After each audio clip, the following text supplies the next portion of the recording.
So if we did that, did we talk about numbers 11, 12, and 13 last week? No. Did we discuss number 9, what macronutrients are used for? Please answer anybody know? Okay. But we did do number 7. How much time is spent in each? Yes. Okay. So I guess we're going to pick up with number 7, which was this one. And I think you all realize that chemicals on our planet can live in any of the 4 possible places: atmosphere, biosphere, lithosphere, or hydrosphere. And we talked about some of these being very slow. I think you guys realize that making rock is very slow, and dissolving rock is very slow. Does that make sense? So if a little piece of calcium gets made into a rock, it's safe to assume no one's going to see that atom of calcium for another, millions of years, maybe many millions, maybe even a billion years, I suppose. Did I lose anybody with that? A lot of you are looking kind of sleepy. Just saying. So if we talked about that, how about questions on number 8 about vocabulary in figure 5.3 that you did for 2.2? Any of those vocabulary terms hazy for you? Yeah? Mineralization, I think, is when... I wish I could remember this. I might have it written down. I always fumble that with lithification. I think it's a type of lithification where you make something into a mineral so it's connected to another chemical that makes it less likely to dissolve. Let me see if I can get you the one out of the Google machine.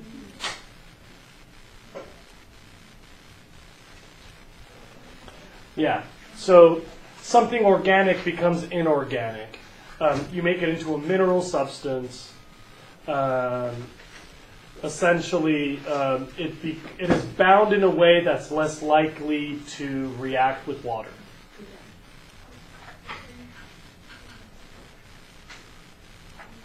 What else?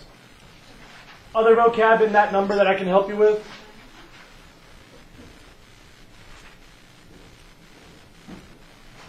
No other vocab on number 8? Last call? Any questions on number 9, the big 6 macronutrients and what they are used for? What's sulfur used for? Sulfur is used to make amino acids, which are a building block of proteins. Yep. Hydrogen. Carbon, hydrogen, and oxygen basically go into the same types of chemistry. So all 3 of those tend to end up in the same clusters. Technically, hydrogen is sort of like a free plug-in when you've got a leftover, like when you've got the need for 1 electron, like you need 1 more electron for a valence shell to throw in a hydrogen. Wait, it said one of the 6 macronutrients was sulfur? Yes. Did it say that in the book? Yes. No, sulfur was not in the book, though. So of the 6, there are carbon, hydrogen, and oxygen, which usually react together, hydrocarbons and organic chemistry. Then there's nitrogen, which is used for proteins. Phosphorus, which is used for proteins and also the energy storage compounds, ATP and ADP. That's biologically the most important thing. And then sulfur, which is useful to build proteins, amino acids. Other questions on number 8? Sorry, number 9?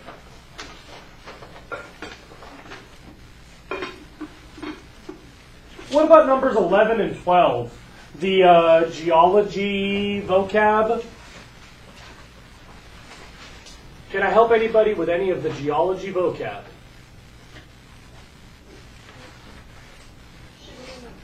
What? Yeah, I mean, the shape is not necessarily worth memorizing, but you should know what all those parts mean. You should be able to, label a diagram that didn't have labels, or explain what's happening if I tell you what happens there. What's the tectonic circle in 11? Like, is that just kind of the movement of the plate? Yeah, so tectonics is the moving of plates. And the cycle is from magma to fresh plates, to plate collisions, to making new magma or making new plates. Yeah? Do you mind if we go back to 8 for a second? One of the words is biological uptake. That's when you take something out of one of the other spheres and put it into the biosphere. Okay. So like when you breathe oxygen, you took it out of the atmosphere, uptake into your cellular tissue. Then you'll biologically release CO2 from the biosphere back into the atmosphere. Okay, so it's not just from one of the other spheres to the biosphere, it's also then that. No, I switched words on you and you maybe didn't catch it. Uptake is going into the biosphere, release is leaving the biosphere.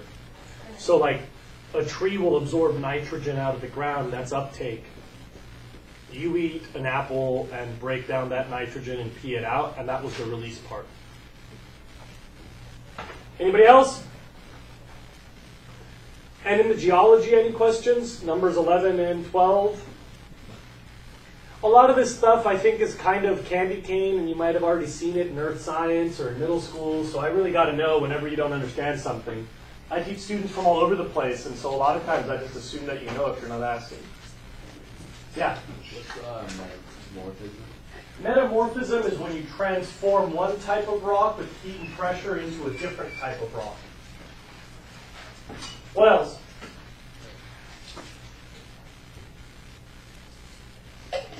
No one?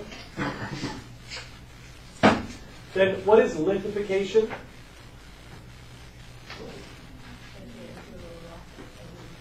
Yeah.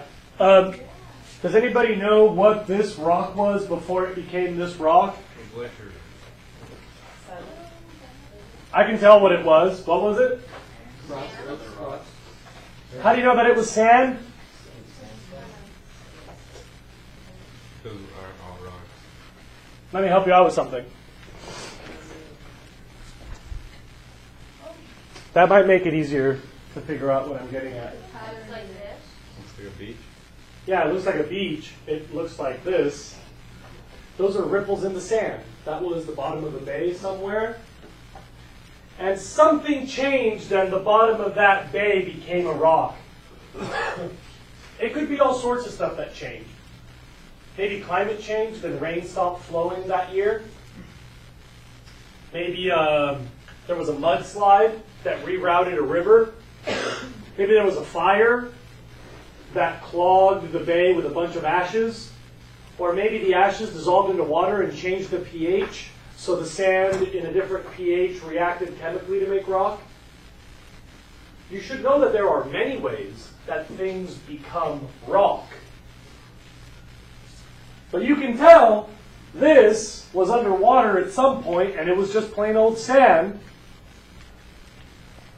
Something happened to change the sand into rock. My hunch is there was a chemical change in the water. That's just a hunch. Other geologists might actually know the real story, so for all I know, I'm totally wrong.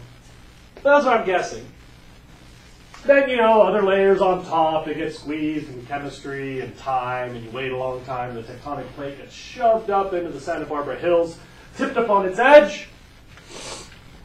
And nowadays, you can go rock climbing on Gibraltar, and you put your feet on ripples that used to be sand laying down. It's cool, right? This is lithification.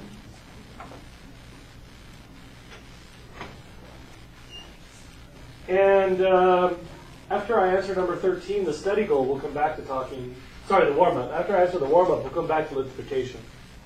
Quickly, what's the difference between calcium and sulfur?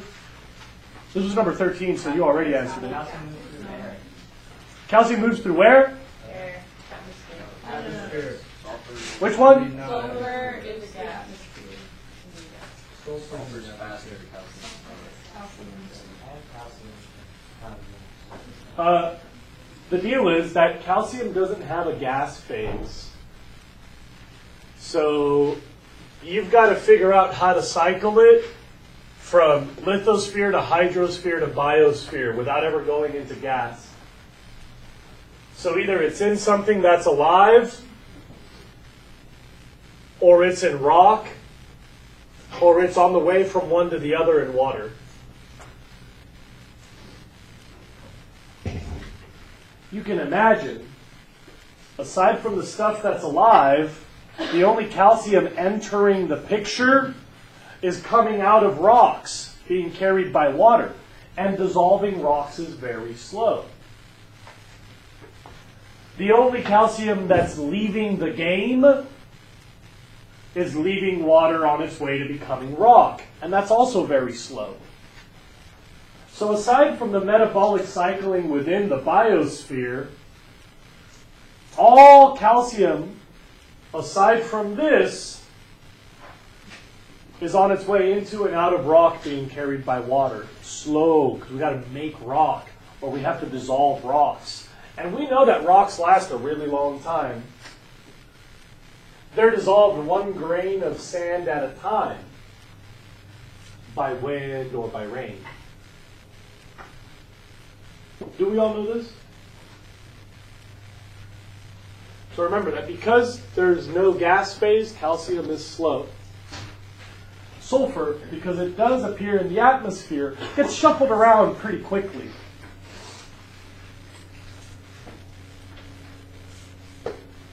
So now, I'd like to start doing your homework. Here we are at number 14. And just looking at number 14, I need to do a little assessment of my classroom. Please look up. Yeah, all that stuff you drew in number 14, I remember it really well. I've been in school, I survived the 7th grade, and I survived the 9th grade, and I already know all this. Or, you know, I think I've seen this before, but I'm a little hazy from all the sleazy high school mistakes. Or, I have no idea what's going on here, please slow down.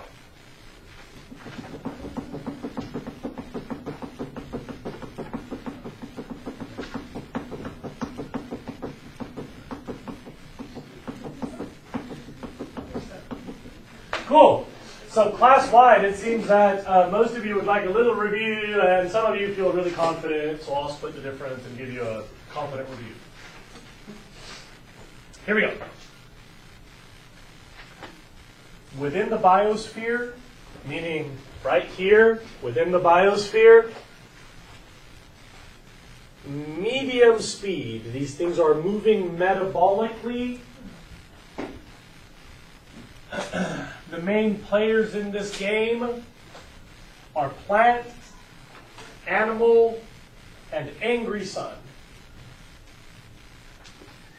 There are 2 reactions that you must know, and I should warn you, you have to really know them.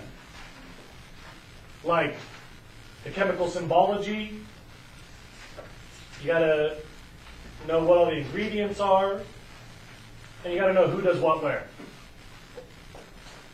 I think most of you know that photosynthesis is carbon dioxide and water in the presence of solar energy will become glucose and oxygen.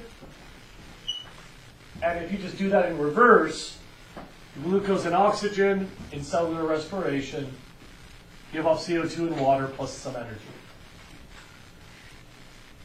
I could take a break and you could ask me anything you want to know about the reactions right now. If not, I'll assume that we're ready to have the reactions fully integrated.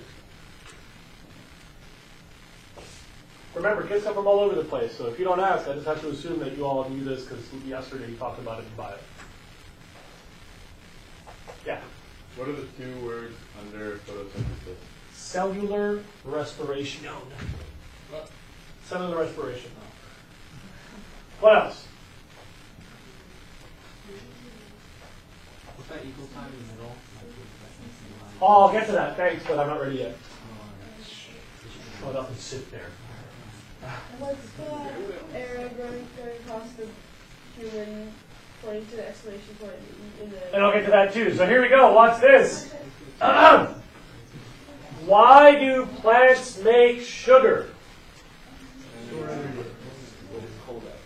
Why do they need sugar? They get their energy from the sun, don't they? Dark. Sun goes down. It's dark. They need to Down.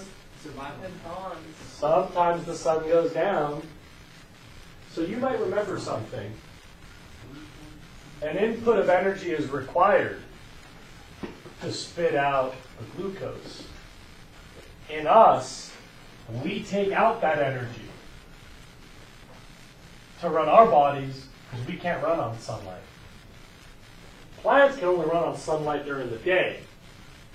Then at night, they switch to cellular respiration, which is our only alternative. We ain't got no photosynthesis. So we and everything else with a mouth must rely on the cellular respiration part, because having a mouth, you know we cannot do the photosynthesis part. Legitimate and well known already? This sugar represents to you and me and the plant alike 6 carbon atoms held together by 6 carbon bonds. So in other words, chop, chop, chop, chop, chop, chop. 6 little units of energy per glucose. I love those breadstick things. My son Toby can pound like the whole thing, 20 of them. He gets them stuck everywhere, and he slobbers all over it, and then like handles it, and then slobbers on it, and then eats it and slobbers on it. So he'll come in and they're like goobered into his hair. I pulled one out of his ear during the bath before. He'll get him in his pants, because he like, you know, goes exploring. And so then like I'll find them like stuck to his nether regions. All these videos end up on the internet. So someday someone will search for Toby Caballero and know his stories about him sticking rice pieces on his bottom. Wait, so there's 6 units of energy. Glucose, yeah. So there's 12. No, 6 per glucose. What? Yeah, I don't know what I'm saying. Okay. Has this been done? Yeah. Now remember, that's the biospheric carbon. The reason I put this in here is because you should realize there's basically one volume of carbon being shared by all living things. It's either in the plants, or in the animals, or in the atmosphere on its way to the plant, or on the atmosphere on its way to the animal. Right? This amount of carbon will never really go out of sync. It's not like all the carbon will end up in the plants.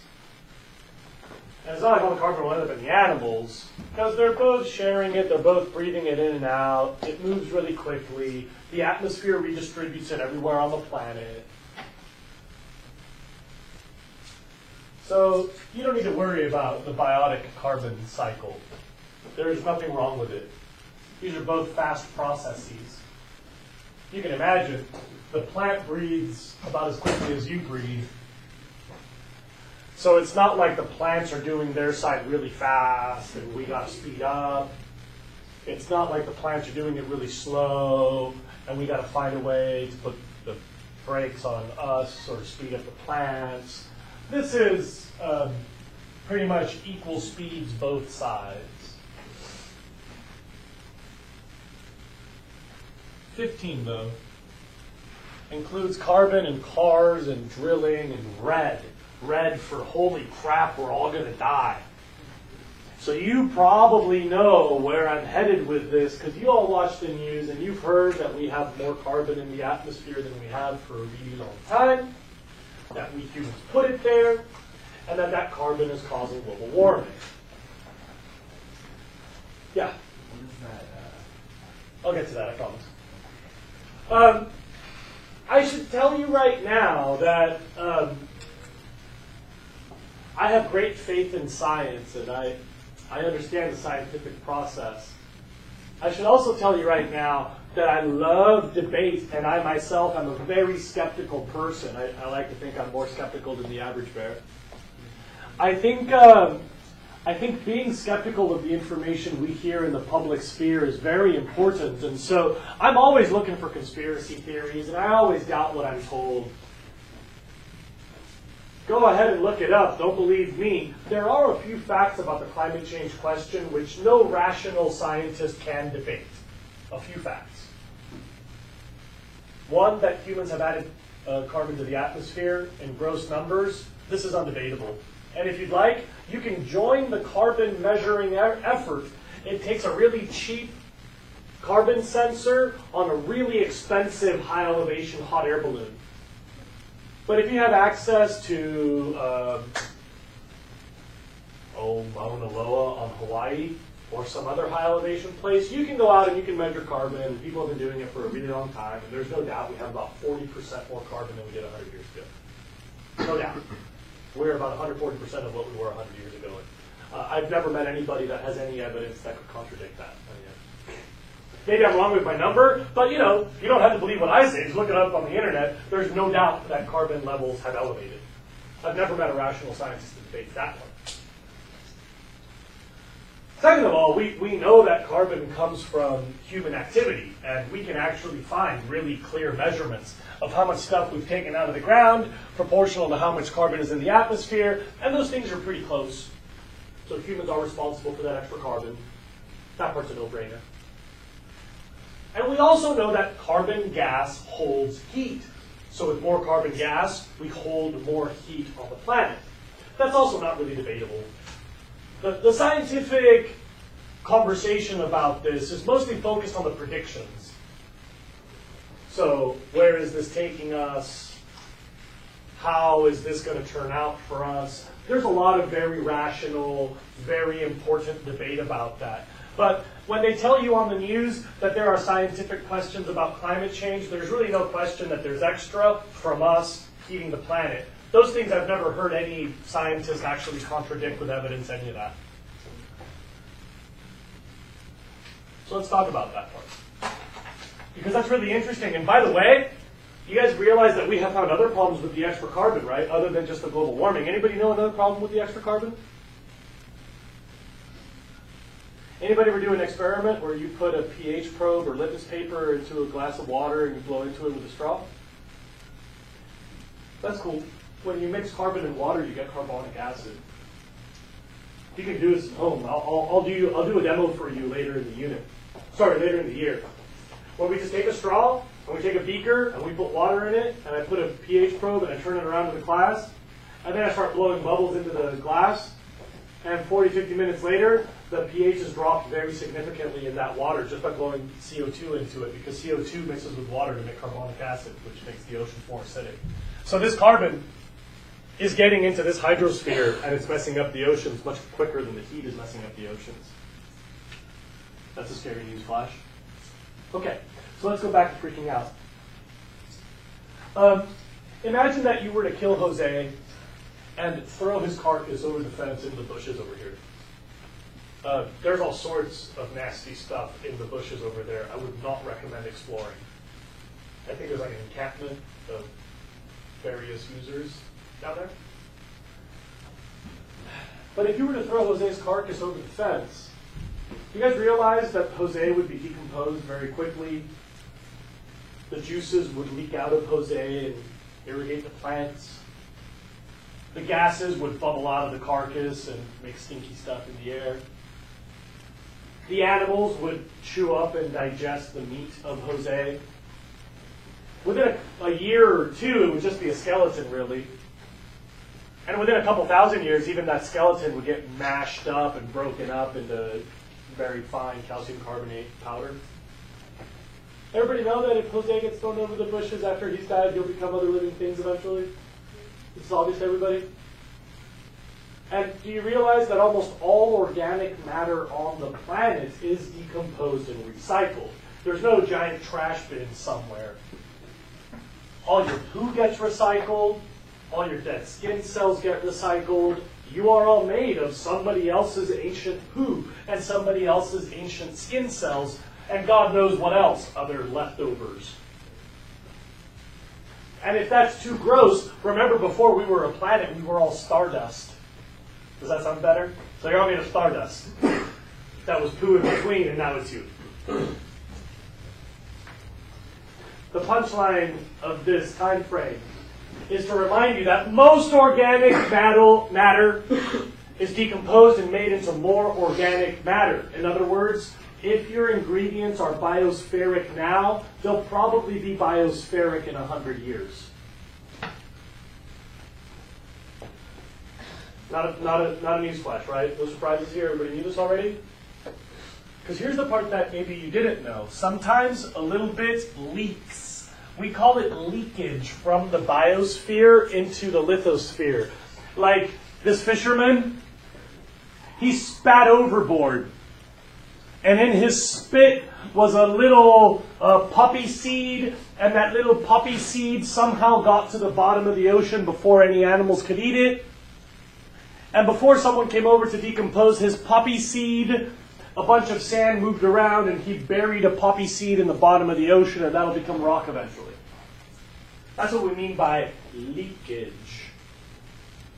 Leakage is stuff leaving the biosphere to enter the lithosphere. Yeah? Would you consider fossils leakage? Well, the wacky thing about fossils is that most of their content, like the biotic part, is actually still in the biosphere, we assume. Huh. Wacky thing about fossils is most of the time they hold very little matter of the original. It's been replaced by a different rock. But yeah, sure, if there were original material from that organism still locked up in the fossil, like when amber puts a mosquito into the amber crystal, like that would most certainly be leakage.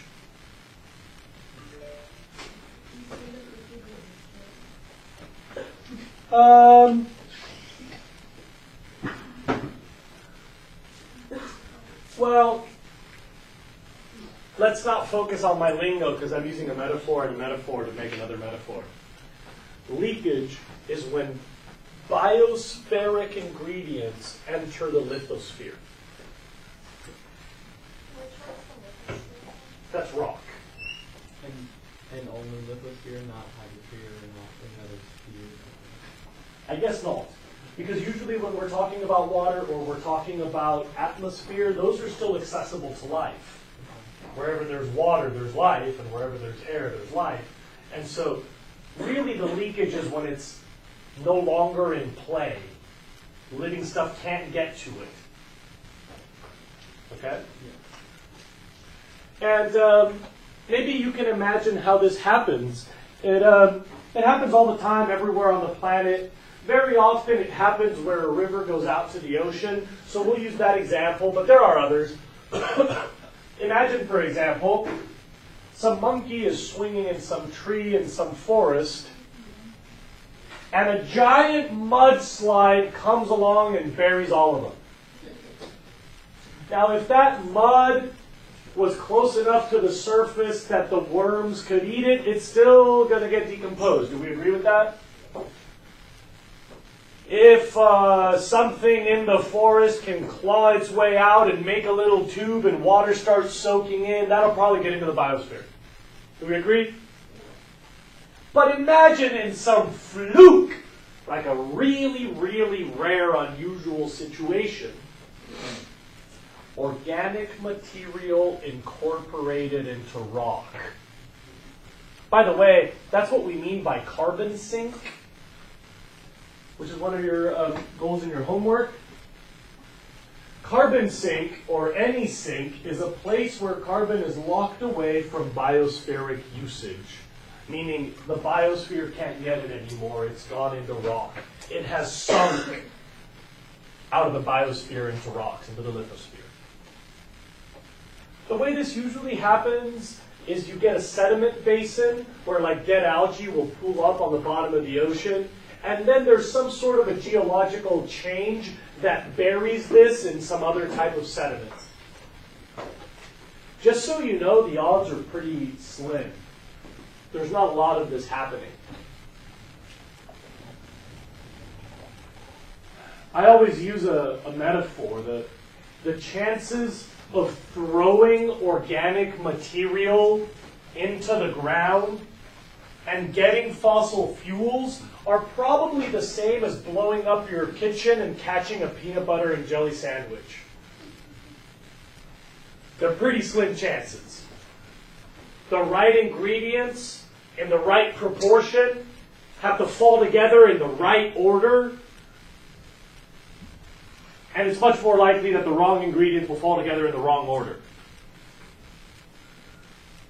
So it's not likely you can blow up your kitchen and get a peanut butter and jelly sandwich. It's not very likely that things will die and end up being fossil fuels. You guys like my metaphor with the sandwich? Not very likely? Okay. You guys remember how to make glucose, right? We take carbons, we add sunlight, and go,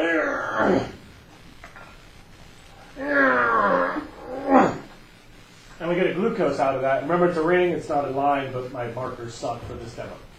Okay? So these carbon bonds will later on go chop and give off energy, right? Well, what happens if I take these glucose and before we get to chop them up, we start squeezing them together? Well, we're going to get a whole bunch of carbons stuck together, right? And it kind of makes sense because heat and pressure are a type of energy, aren't they?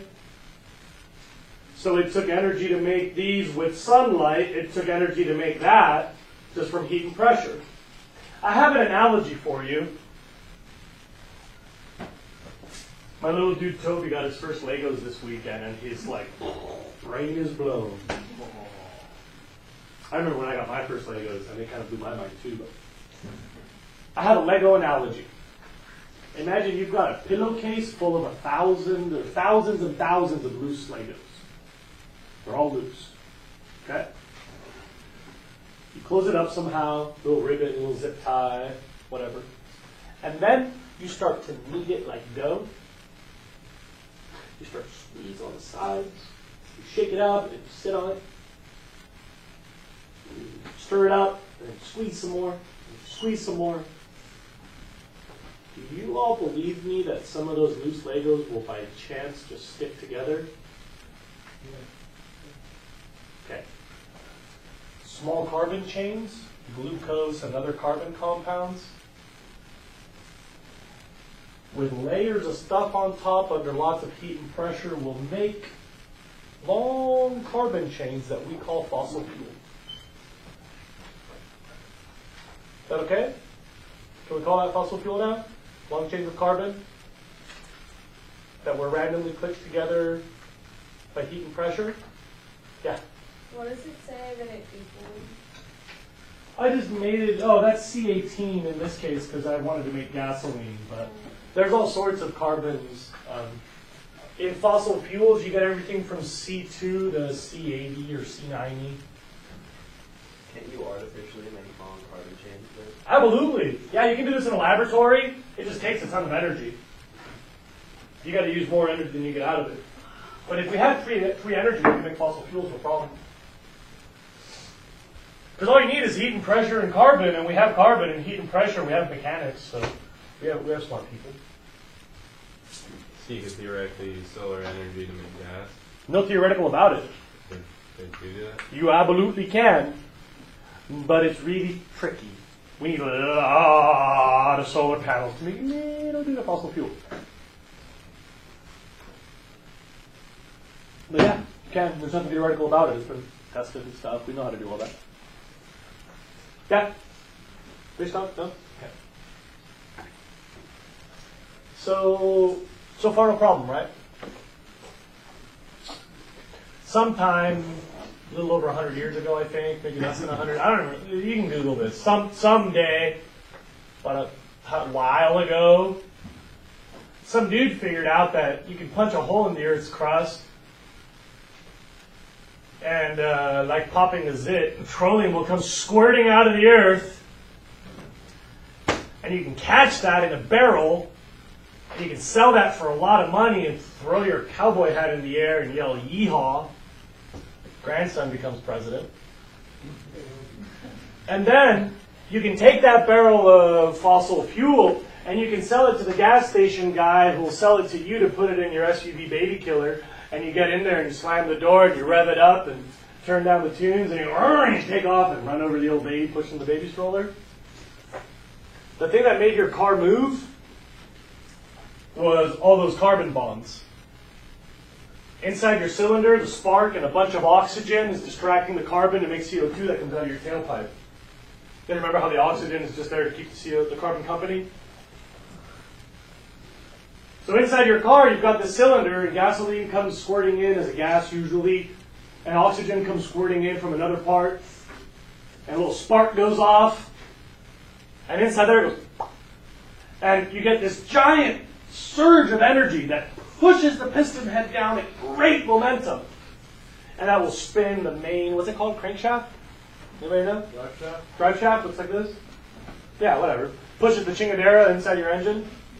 And that gets a little thing spinning, which gets the other thing spinning, which makes your wheels spin, and then you drive off into the sunset going really fast. Ta-da! Remember, when you eat sugar, that's sunlight being released because you're breaking carbon bonds. When your car eats gasoline, that's sunlight and or tectonic heat and pressure being broken up to drive the car. The energy storage was the carbon bonds. We talked about that. And now you've got all these lonely singleton carbons going up into the atmosphere tied up to some oxygens. I know it's boring, but I swear the real interesting part is what happens in this picture. And I want to make sure that everybody understands the picture. Do we understand the picture? Anybody want to ask me about heat and pressure and carbon chains? Is that arrow with that one? The one of the stuff coming out of the earth? Yeah? Okay. This Yeah. is the petroleum. This is time and in between steps. So there's like a petroleum refinery here. There's like a delivery guy here. Yes? The energy that you're getting when your car moves, is that because of the breaking of the bonds? The energy you're getting that makes the car move is what's left over after the inefficiencies after you break carbon bonds. Yeah. What else? What is the equal across the house? Oh, we'll get to that because there's a problem, and maybe you've heard about this problem. In order to explain this problem, I'd like to make a totally separate metaphor. My totally separate metaphor is some dude has been putting away money for you. This dude has been putting away, you didn't know this, he's been putting away 1 penny per year into the bank. 1 penny a year. He's a very generous man because he's been doing this for like 300 million years. So 300 million years at a penny per year means you got 3 mil in the bank now. Yeah. And you get the letter in the mail, and it's like, hey, Will, you got 3 million bucks in the bank. Go for it. And I don't know about you, but if I got $3 million in the mail like that, I would be raging in like 10 minutes. Taking 9 minutes to quit my job, 1 minute to walk out on my wife. Party time. Just kidding, I didn't bite my wife. Point being, $3 million just showing up in the bank, I'd be like, yeah, free money! Economically, that might be smart or that might be dumb, but there's one thing you know for a fact. If it went in at 1 penny per year and I spend it all at once,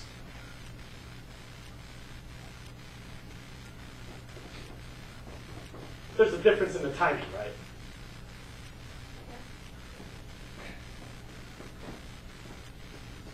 Problem. It takes a really long time to accumulate all this carbon and squeeze it together into the stack of markers that we call fossil fuels. And it's taken us almost no time to crank it through our internal combustion engines of various designs and spit it into the atmosphere. Watch this. Leakage is really slow. We take carbon out of the biosphere all the time, like little tiny bits, like poppy seeds falling into the ocean. And all the carbon that's accumulated underground, we've burned about half of what we can reach in like 70 years. So either we need a longer drill bit, or we're running out fast. And you can't make a drill bit much longer, so we're running out fast. But that's talking about it from a savings account point of view, and I want you to start thinking about it from a geochemical point of view. Watch this. All of that carbon was over here in the lithosphere, which is for long-term storage. It would have come out on its own very slowly because rocks fall apart very slowly, right? So up on the mountain range somewhere, little bits of carbon might wash away whenever it rains because there's little bits of carbon dissolving out of rock about as quickly as carbon is made into rock. So the lithospheric part of our carbon cycle without humans, you know, you make some rocks and you wear down some rocks. That's all good. But we're only speeding up one side of the equation. We're only speeding up the output. We can't speed up the input. So we've just got too much carbon in play. That carbon was always on the planet, but it wasn't affecting us because it was rock. 100 years ago, about 30% of our atmosphere's carbon was rocks.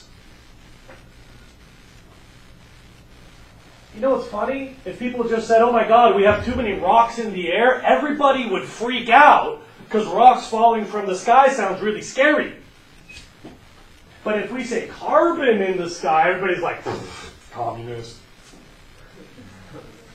Like, people just shake that off like that's not a big deal, you know, whatever. That's just like 40% more carbon than we had 100 years ago. I don't really care.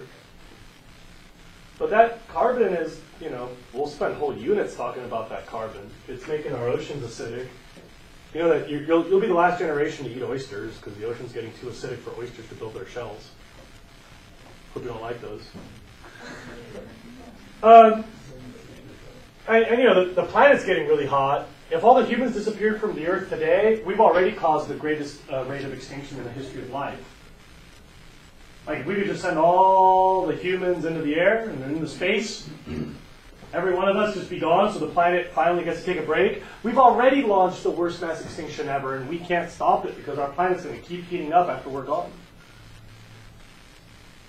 This thing about the extra carbon is kind of nar-nar. There's all kinds of carbon now in the equation that used to not be in the equation. Some of that can dissolve into water and make the oceans acidic. That's not good, but yeah, that's where it's going. And some of it can go into more biological biomass. If we had a place for the forest to grow, we could grow forests much faster now because there's extra carbon. And you know that carbon makes plants smile. But we can only put so much carbon into the water before it's too acidic to support life. We can only put so much carbon onto land before we run out of land to grow the extra trees. And in the meantime, the amount of carbon going into the atmosphere is far greater than those first two options. So we're adding carbon to the atmosphere really, really fast. Don't worry, it'll leak out and go back to being rock pretty soon here. We just have to survive long enough to see that happen, and then it'll all be okay. Without using water. Right.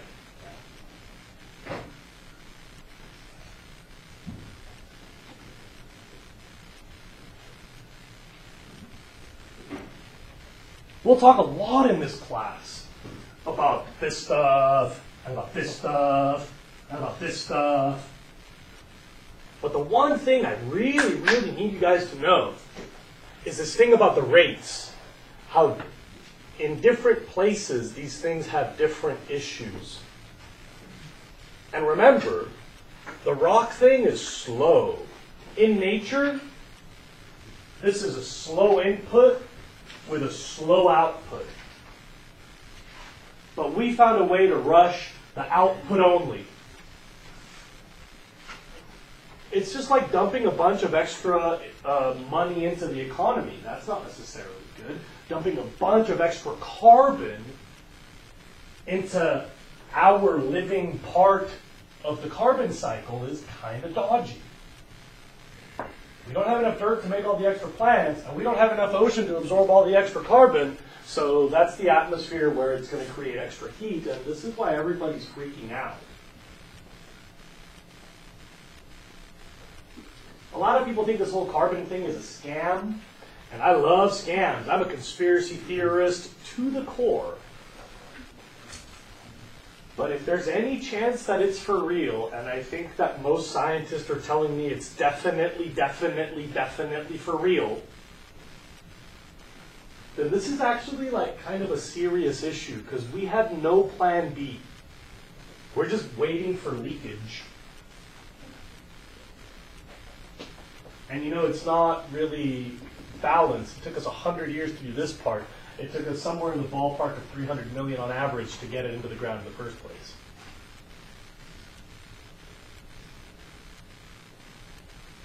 Okay.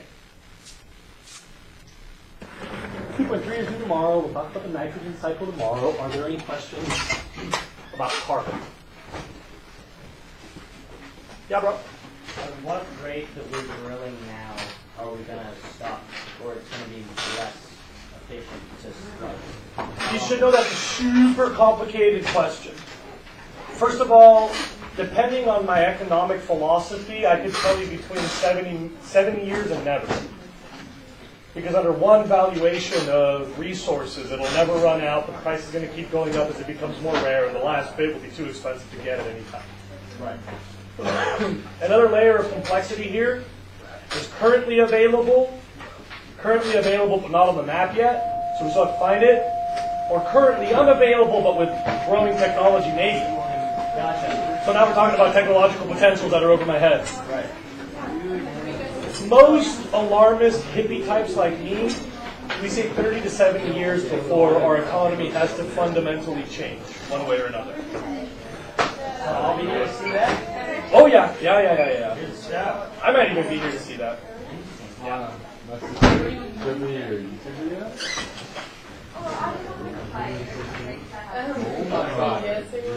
Where'd you go? That's like Lockwood Valley. Oh, right on. No bunny. Oh, okay. Go fishing. Yeah, I went to that. But kind of set down. I don't know why. What? Huh. What do you shoot? 1922. Oh, okay, just for fun. Yeah, you're welcome. In case they ever stood still, I thought that'd be fine. But every time I saw a rabbit, it was like, oh, wait, come back! So, I don't know, maybe shotgun next time. Yeah, I'm thinking of doing like big game hunting, you know. I shot an AR-10. What's the combination? Is that 308? Yeah. The price is killer, you know, for rounds. It's like $1.50. I would assume It's too much, but it's so much fun. I was kind of hoping for a 30-06. Yeah, those are really good too. Yeah, in Springfield or something. Yeah, alright, man. lunch today still? Thanks for checking, guys. We check, right? Really? Where? My friend. Here? Yeah, Those are like totally illegal here. Definitely. Okay, cool. Thank you. Yeah. What's illegal? Oh, hot damn. $6 bullet. Yeah, right. Somebody make it? Did I hit something? No, somebody make a bullet. Oh, no. I don't really know details about that. Anyway, question. What's the rock climbing schedule? I don't know. Do you know Brian Wheeler? Yes. He's your man. All right, cool. Because I won't do it. I just Is he the might captain? conflict with other things. But yeah. He'll be the right guy to ask. Sounds good. Thanks. And if he can't give you an answer, let me know so I can shake him a little bit. Alright, sounds good. Do. Okay.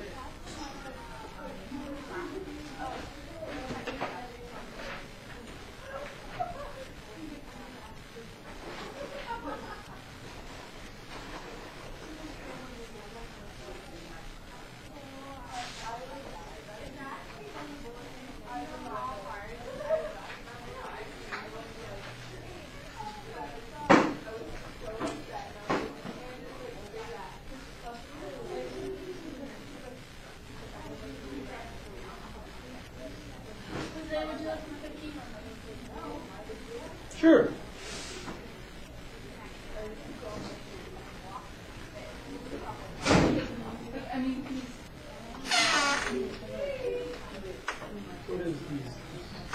It's just like compounding, just a test. You can't say that. Is that one?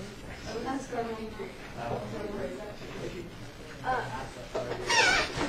So bad. It was last year, but my losing belly, and like the rest of like her glutes and sashimi. And my dad put on the plate in the middle of her dining room table, and the dog hopped up and he ate all of it.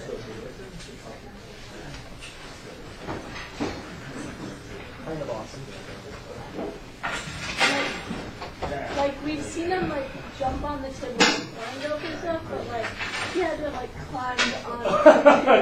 Got himself all the way up there. That is so gnarly. Well, you saw the dog, right? You gonna make a jacket out of it? Left him outside on the Oh yeah, that dog would not be walking around. So how's that fish? Oh, it's actually irrigated that weekend. So my wife eats the table part where it's all cooked through. So yeah. The part where it's like seared.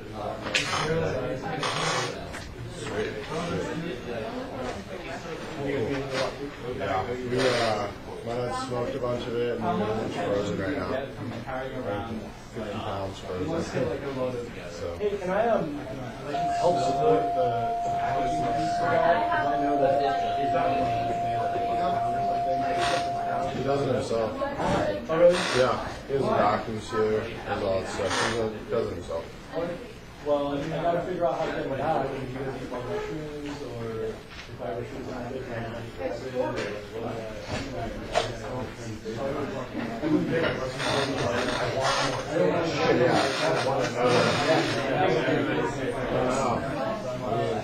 Yeah, if you ever meet or anything like that, we'll exchange.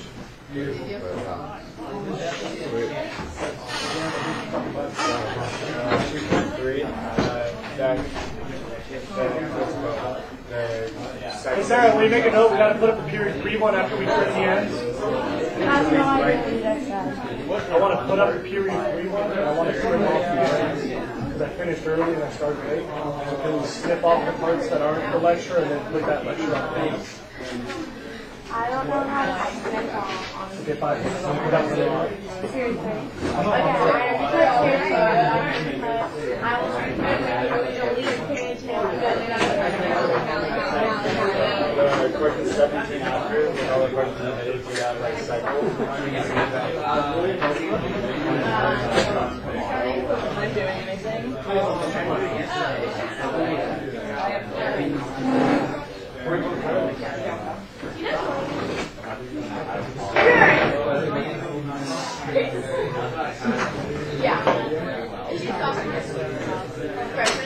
Hey, Caroline.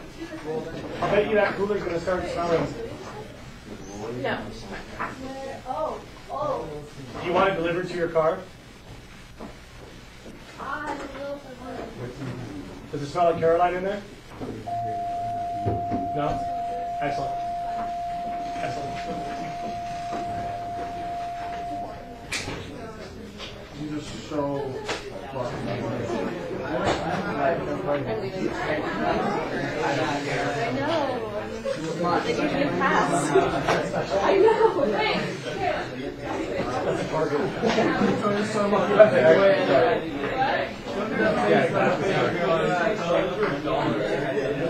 Okay, fine.